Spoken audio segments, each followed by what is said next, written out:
อากาศเริ่มเย็นแล้วเด้อสุเจ้าเอ้ยมื้อนี้หันมากูพายางอยู่สวนมักปิ่นสุเจ้าสวนใหญ่แท้ใหญ่ว่าสุเจ้าสวนนี้นะมึงจุค่อยพากันกูพายางมื้อนี้เพิ่นไถให้อันบักหลายๆขู่บักหลายๆนานสุเจ้าบักยาวๆยาวสุดใส่ตาขึ้นภูลงภูสุเจ้าเอ้ยสวนมันดังผู้ใดก็ยาวคือของจุค่อยอยู่ว่านายค่อยเอ็ดสวนมันดันยาวแท้ยาวสุเจ้าพุ่นนะกวงๆใหญ่ๆยาวๆสิเลยสุเจ้าพากันเอ็ดแท้เอ็ดว่ามื้อนี้นะลากพยางมาแล้วเมื่อยแท้เมื่อยว่าผู้ใดก็ได้จนว่าหมุกอบโฟบอาบฟ้าผู้ใดก็ได้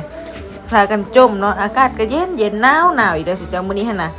แต่ว่าอันค่อยมาเฮ็ดเวียกแล้วมันก็พอดีอยู่เนาะมาเฮ็ดเวียกแล้วมันก็พอดีอยู่มันก็บ่ได้หนาวเฮงหั่นน่ะแต่ว่าอันตอนนั้นขี่รถนี่รู้สึกว่าเย็นในสุเจ้าตัวนี้เฮากำลังเก็บมันดางแล้วเฮาก็กำลังสิพากันกลับบ้านกลับซ่องสุเจ้าอากาศก็เป็นใจโอ้คักๆค่อยมักอากาศแบบสิแหละสุเจ้าเฮ็ดเวียกไปก็บ่ได้หนาวเนาะ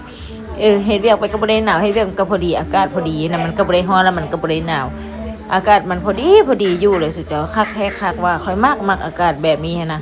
เป็นตายักเฮ็ดทุกมื้อเด้อแบบสิเด้อโอ้ได้มื้อ10 ชั่วโมง10 ชั่วโมงคือสิรวยคักสุเจ้าแบบนี้นะ